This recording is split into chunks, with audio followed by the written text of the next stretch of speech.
A continuación leeré para ustedes Eva y Pandora, de la autora Yadira Calvo. Y cuando hubo formado Zeus esta hermosa calamidad, a cambio de una buena obra, condujo a donde estaban reunidos los dioses y los hombres a aquella hermosa virgen. Y la admiración se apoderó de los dioses inmortales y de los hombres mortales, en cuanto vieron esta calamidad fatal para los hombres, porque de ella es de quien proviene la raza de las mujeres hembras, la más perniciosa raza de mujeres, el más cruel azote que existe entre los hombres mortales. Hesíodo, Teogonía. Hesíodo, en el siglo VII a.C., explica la aparición del otro sexo en la tierra como una condena, porque robó Prometeo el fuego sagrado de los dioses en una caña hueca. Fueron castigados los hombres con la terrible raza de las mujeres. En el relato bíblico, Eva es tentada por Lucifer, camuflado en la serpiente, que la incita a comer el fruto prohibido del árbol de la ciencia del bien y del mal. Y ella, a su vez, incita a Adán, convirtiéndose en su corruptora. Así, a causa de nuestra primera madre, débil ante la tentación, se perdió para siempre el paraíso terrenal. Fueron condenados a trabajar los varones y las mujeres a parir con dolor. Fray Luis de León decía que la mujer es un animal más flaco y deleznable que ningún otro, y de su costumbre e ingenio una cosa quebradiza y melindrosa, que dio principio al pecado y por ella morimos todos. Pero él no hace más que repetir casi a la letra los prejuicios de la tradición hebrea plasmados en el texto de Eclesiástico 25:24 y acogidos con beneplácito por innumerables generaciones de santos varones cristianos desde San Pablo a Santo Tomás y sus seguidores. El Antiguo Testamento rebaja la condición femenina desde el mito de la creación, que viene a ser, según Fromm, casi un canto de victoria sobre la mujer derrotada, e invierte las relaciones naturales a hacerlas surgir del hombre. Alguien ha hecho incluso la observación de que es ella el único ser a quien la Biblia atribuye un nacimiento irregular, haciéndola salir de una costilla de Adán, y colocándola así en un nivel de inferioridad y anormalidad que no se presenta ni en el más humilde de los seres creados, que fueron concebidos según el orden normal de la naturaleza. Eva es tentada por la serpiente y después de corromperse a sí misma, corrompe a Adán. El relato bíblico hace recaer en ella la responsabilidad del pecado original, y después de proporcionar ese magnífico argumento descalificador, da por un hecho la extensión de la falta a todos los de su sexo, una persona singular.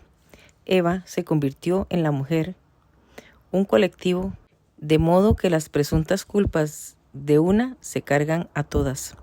Así, en la epístola de Timoteo, San Pablo vuelve a insistir en la maldad fundamental de todo ser femenino cuando afirma: el engañado no fue Adán, sino la mujer, que fue seducida e incurrió en la transgresión.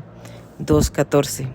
Esta idea fue adoptada por los santos padres, los teólogos y los canonistas, con el propósito de justificar su posición patriarcal y misógina. Se basa en el supuesto de que Eva sucumbió a la tentación por su inferior inteligencia y voluntad, y lo que es todavía más grave, se volvió intermediaria entre el hombre y el mal. Tradicionalmente se ha atribuido al primer acto de desobediencia humana un carácter sexual, y se ha identificado a la vez a la sexualidad con el pecado. De este modo, la mujer, relegada a la función de proporcionar hijos y placer al hombre, se transformó por esto mismo en el símbolo de la maldad y la concupiscencia.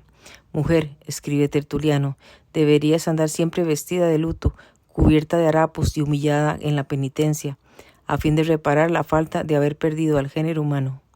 Mujer, tú eres la puerta del diablo, eres tú quien tocó el árbol de Satanás y quien fue la primera en violar la ley divina. Rosemary R. Reuter opina que el judaísmo y otros sistemas clásicos de legislación religiosa acentuaban el carácter demoníaco de la mujer al estigmatizar la menstruación como una cosa inmunda, y estima que este tabú, que tuvo su inicio con un carácter sacral positivo, fue considerado contaminante y malo al ser reprimido el poder maternal dentro del patriarcado. En consecuencia, con esta degradación, según el Levítico, el menstruo vuelve a una mujer impura durante 7 días. al igual que el parto de un hijo. Dar a luz a una niña duplica la impureza, extendiéndola por 2 semanas.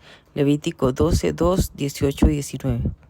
En ambos casos, la madre debe sacrificar a Dios un cordero y un pichón, una tórtola, y purificarse si parió un niño. Durante 33 días no podrá tocar objetos sagrados ni entrar en el templo. Si parió una niña, esta prohibición se extiende por 66 días. El colectivo viril desde muy pronto en la historia se atribuyó a sí mismo todas las cualidades positivas y dejó las negativas a la mujer. Así, en la dualidad humana del cuerpo y espíritu, dictaminó que es él el poseedor del espíritu por excelencia y asoció a su ser masculino el orden y la luz. Paralelamente se confirió la cabeza y legó el corazón a la mujer, en un mundo en el que cada vez más se valoran las cualidades racionales que separan al ser humano del animal. Se define a las mujeres por su irracionalidad y hasta hay quien opina que la gran fuerza del movimiento feminista en los últimos años se debe a que estamos viviendo una especie de crisis de la razón. Ortega y Gasset afirma que el centro del alma femenina, por muy inteligente que sea la mujer, está ocupado por un poder irracional. La mujer, dice este autor, ofrece la mágica ocasión de tratar a otro ser sin razones, de influir en él, de dominarlo, de entregarse a él sin que ninguna razón intervenga. Ese es su ideal, pero no puede dejar de observar que su teoría ofrece resistencias, aunque con ello no se haga problema. Claro que hay mujeres valiosas y talentudas, así dice él, pero al hombre inteligente le repugnan un poco, como no sea que compensen el exceso de razón con un exceso de sin razón. La que es demasiado racional le huele a hombre, y en vez de amor siente hacia ella amistad y admiración. Esto de la razón y sin razón suena a esos juegos de palabras que ridiculizaba Miguel de Cervantes, pero lo dijo Ortega, y se supone que sus observaciones parten de un conocimiento profundo del gusto masculino, lo cual viene a significar que sus palabras representan el sentir común. Este sentir común exige que las mujeres sean irracionales o no valiosas, lo que viene a ser lo mismo de acuerdo a la dialéctica del planteamiento orteguiano. El extremo intolerable de su prejuicio aparece en su afirmación de que si los pájaros tuviesen el mínimo de personalidad necesario para respondernos, nos enamoraríamos de los pájaros y no de la mujer. Vaya macho racional. Ortega encuentra acertadísima la definición que hace Nietzsche del varón mejor según el tipo de compañías femeninas que elige. Criaturas que tienen la cabeza llena siempre de danza y caprichos y trapos. Significa que la racionalidad en una mujer constituye para ella otro motivo de segregación, porque su olor a hombre no será respirable para los que la rodean. Ellos quieren que se ajuste a la falsa imagen con la que la definen. La que se aparte de ese arquetipo deja de pertenecer a su sexo y se masculiniza. Es posible que los varones hayan tratado durante muchos siglos con mujeres irracionales por ineducadas, y que cuando hayan conocido mujeres lógicas recurran a aceptar que sí, pero no, como se deduce de las palabras del citado filósofo. Esto se puede explicar por los controles subconscientes que la formación recibida ejerce sobre el psique humano, lo cual nos impide liberarnos del todo de las ideas y prejuicios que asimilamos con las primeras papillas. El varón atribuyó a la mujer las fuerzas de la irracionalidad y obtuvo a Pandora, a Eva, a Helena, a Medea, en la antigüedad, en la Edad Media, a más de 1 millón de brujas que purgaron sus pecados o sus virtudes en las hogueras de la Inquisición, y que todos los tiempos el desdén a la inteligencia femenina y el veto a sus llamados poderes demoníacos. Parece posible la explicación de la pretendida maldad por una cadena de asociaciones: menstruación, maternidad, sexualidad, tentación, pecado. La maldad a su vez se asocia a fuerzas tenebrosas, fatales, inconscientes y por lo tanto irracionales. Esta identificación de feminidad con irracionalidad se fortaleció por la observación del hecho histórico de que en los periodos de debilitamiento de la autoridad patriarcal, las mujeres han visto la oportunidad para conseguir su autonomía. Es fácil asociar este fenómeno de pérdida de rigor disciplinario con el triunfo de fuerzas irracionales y diabólicas, sobre todo porque en esos momentos las mujeres han dado algunos pasos hacia su independencia y se han rebelado contra la opresión sexual. O sea, han buscado eliminar la sujeción que está en la base de todas las restricciones a que han sido sometidas. Ello ha sido motivo de escándalo para los que propician el regreso a los valores sagrados de la tradición y para los defensores de la castidad ajena. En Roma antigua, la época de Augusto fue la época de Julia, y mientras aquel dictaba leyes tendientes a consolidar las bases patriarcales romanas, ella, su única hija, se convertía en el más patente ejemplo de libertad sexual, lo cual pagó con el destierro en la isla Padantaria. Pero Julia no era un caso aislado en la vida romana del siglo I, sino solo el caso más visible por su especial situación social. Kovalyov hace ver que la emancipación de las romanas en la época de Augusto no fue otra cosa que libertad de adulterio. Es lógico que ellas hayan reaccionado siempre contra la opresión, quebrantando la norma de castidad que aparece como la medida más inmediata y fácilmente apreciable de dominio que se les ha impuesto. José Guillén, en su obra Cicerón, afirma que se abstiene de describir a la familia romana de la época, según dice, por delicadeza y pudor. Obviamente Guillén no nació para historiador, porque la historia de la humanidad aparece plagada de crímenes, venganzas, guerras, odios fratricidas, matanzas colectivas y demás aderezos que se ha rodeado sempiternamente la ambición de poder, mucho más perniciosos y vergonzantes que las transgresiones a la castidad. Séneca, por su parte, se admira de que sus contemporáneas ya no cuenten los años por cónsules sino por maridos, pero no fue capaz de ver que las romanas, permanentemente menores de edad ante la ley, habían llegado a obtener la única libertad que podían ejercer en privado, la de elegir al próximo compañero de alcoba. En realidad, los varones han medido siempre el grado de degeneración moral de una sociedad por la conducta de las mujeres, porque la libertad para repudiar a la esposa, casarse cuantas veces se les ocurriera, tener concubinas y visitar cortesanas para mayor variedad, la tuvieron siempre los varones romanos y los de todos los demás pueblos civilizados, de manera que la moral sexual no les atañe a ellos. Este es uno de los ancestrales privilegios, por eso para Fray Luis de León, el ser honesta una mujer no cuenta, no debe contar, entre las partes de que su perfección se compone, sino antes es como el sujeto sobre el cual todo ese edificio se funda, y para decirlo de una palabra, es como un ser y la sustancia de la casada, porque si no tiene esto, no es ya mujer, sino alevosa, ramera y vilísimo cieno, basura de todas las más despreciadas. Y puesto que sus ideas son dictadas no por la lógica del razonamiento, sino por los prejuicios religiosos y la exaltación anímica, encuentra, sin embargo, compatible explicar al mismo tiempo el origen de los afeites y adornos femeninos en un amor propio desordenadísimo, apetito insaciable de vana excelencia, codicia fea, deshonestidad arraigada en el corazón, adulterio, ramería, delito que jamás cesa. Como se ve, la contradicción es patente. Primero establece la honestidad como condición sine qua non en la mujer, después atribuye a deshonestidad su interés por el adorno. Pero resulta que recurrir al artificio está entre los requisitos de su papel, porque la necesidad de resultar atractiva es una consecuencia de su rol social, como ser subordinado que debe competir por un marido, con el solo don de su belleza, puesto que sus otros dotes no interesan al efecto. Al condenar tales recursos como pecaminosos, Fray Luis no deja salida posible.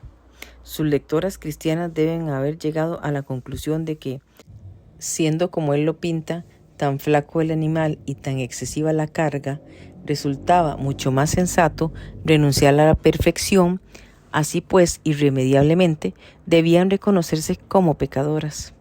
Herbert Wayne, en su obra Tras la huella de Adán, estima que la maternidad y los procesos especiales de la vida sexual femenina, que siempre parecen a los hombres un poco misteriosos, encerraron para los primitivos un significado enigmático y demoníaco.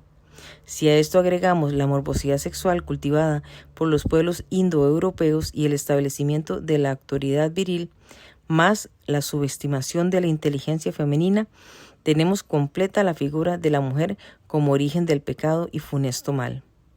Y así como Hesíodo la considera un mal necesario para la procreación de hijos que cuiden al varón en su vejez, San Pablo establece que ella solo se salvará por la maternidad, siempre que persevere con modestia en la fe, en la caridad y en la santidad.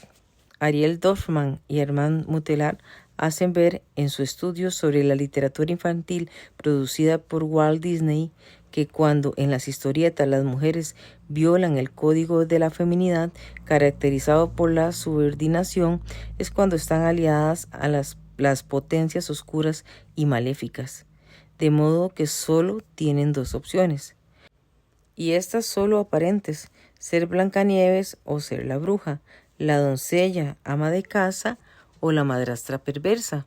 O sea, que deben elegir entre dos tipos de olla: la cazuela hogareña o la poción mágica horrenda. Sin embargo, Walt Disney está muy lejos de Pandora, cronológicamente, por supuesto.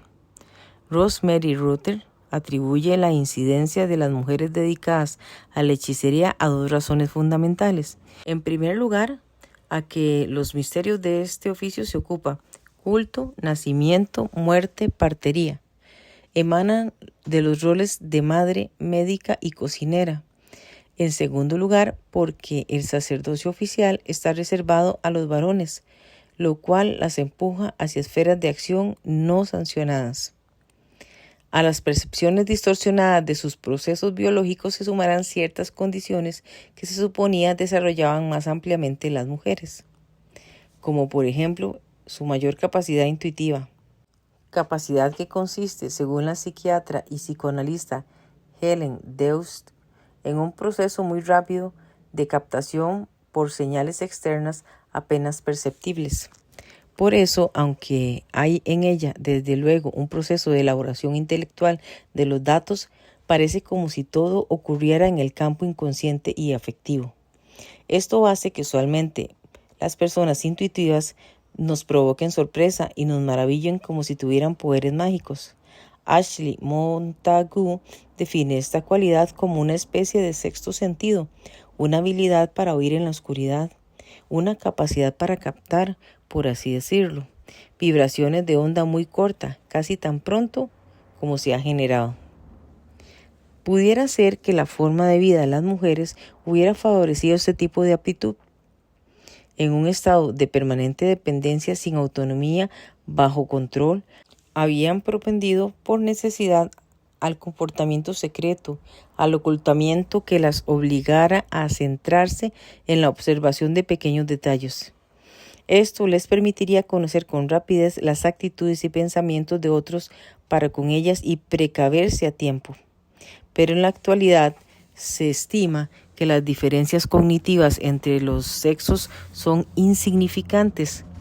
Atribuir la intuición a las mujeres podría no ser sino parte de lo que la filósofa francesa Hélène Cixous denomina pensamiento binario machista. Se trata de una conceptualización del mundo a base de una serie interminable de oposiciones: bueno-malo, cultura-naturaleza, cuerpo-alma, basadas en la oposición subyacente masculino-femenino. Cada uno de los elementos opuestos se pueden interpretar como una jerarquía en la cual las oposiciones alineadas del lado femenino se juzgan negativas y más débiles.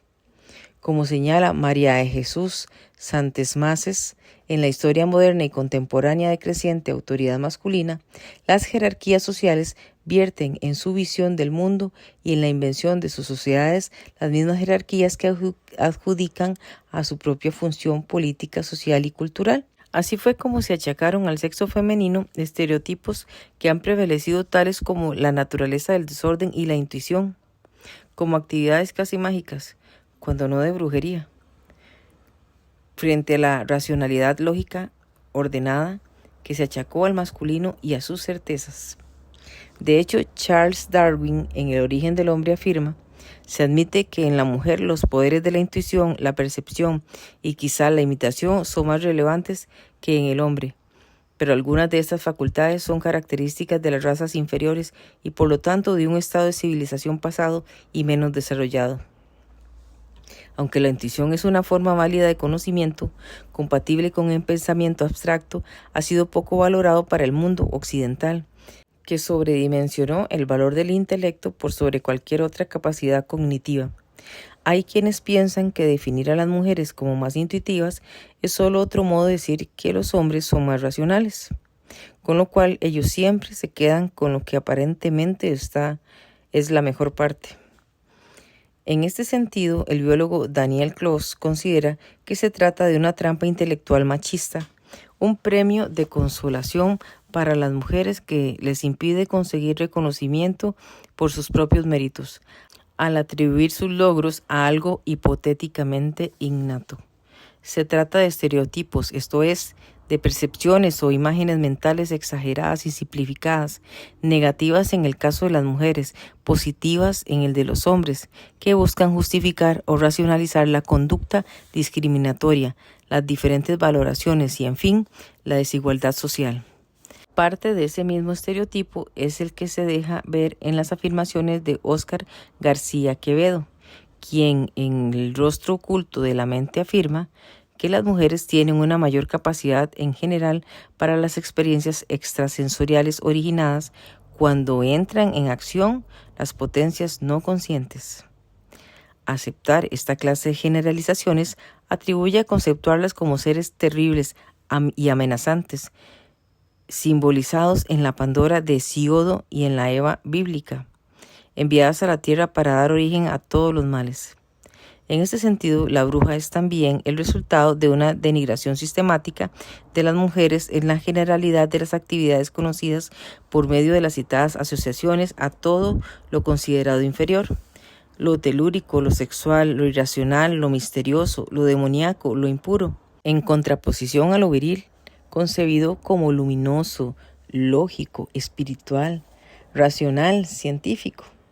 El símbolo más deprimente de la degradación de la mujer y su concepción como pecadora es la figura de la ramera, presente en todas las sociedades conocidas como el peor tipo femenino. Para Engels y antes de él para Bachofen, el comercio carnal desciende en línea directa del matrimonio por grupos, que sería la forma natural del matrimonio. La entrega de la mujer por dinero era un sacerdocio en la antigüedad y Bachofen la considera una penitencia que se le impone para adquirir el derecho a la castidad. La expresión mítica, según Engels, del rescate por medio del cual ella se libra de la antigua comunidad de maridos y adquiere el derecho de no entregarse más que a uno solo.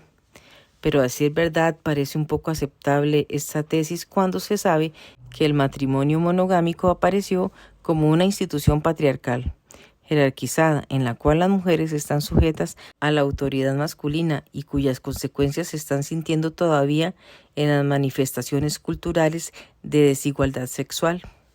Más bien pareciera que la prostitución sagrada fuera en todo caso un resarcimiento a la mujer por la pérdida de su libertad sexual. Tal es la idea que parece desprenderse del carácter venerable que tuvo según se la practicó en el templo de Naitis en Armenia, en el de Afrodita en Corinto y entre las Vayaderas y las Devadasi de la India. Una vez cerrados los templos, la prostitución perdió su antiguo prestigio para adquirir ese carácter sórdido y degradante con la que lo conocemos en la actualidad. La prostituta de hoy ya no es la sacerdotisa de ayer. No solo vende su cuerpo miserablemente en un lupanar, sino que ni siquiera recibe el producto de su venta, el cual pasa a manos de un explotador. Engels cree que la prostitución solo degrada de entre las mujeres a aquellas que la practican, pero envilece en cambio al sexo masculino entero. Entre los principales efectos negativos que tiene sobre los varones el trato con meretrices, Bertrand Russell destaca el hábito al sentimiento de que no es necesario resultar agradable para tener relación sexual, y la tendencia entre los que respetan el código moral vigente al despreciar a toda mujer con la que tengan relaciones, Señala incluso el hecho de que algunos hombres no pueden desear tener intimidad con una compañera a la que aman y respetan, y otros se olvidan de que el acto amoroso solo debe realizarse por deseo mutuo de la pareja, y en consecuencia se comportan con rudeza y brutalidad. La prostitución tal y como hoy día la conocemos es en buena parte un producto de la moral sexual convencional que exige la castidad femenina, lo cual a su vez implica para los varones una continencia que no están dispuestos a soportar. De este modo, habiéndose atado a su propio lazo, no encontraron mujeres respetables dispuestas a tener relaciones con ellos. Así la ramera vino a constituir un recurso para salvar la moral en uso, por paradójico que parezca, ser liberada de la exigencia de castidad a expensas de su degradación moral y física para salvar la pureza de las demás mujeres. Se convirtió en un mal necesario, pero mal al fin, y su figura vino a representar, junto a la de la bruja y a la adúltera, el símbolo de la mujer como fuente de maldad, corruptora del varón, Eva y Pandora. Es un gusto haber leído para ustedes este ensayo de Yadira Calvo, Eva y Pandora. Flor Cabalceta se despide.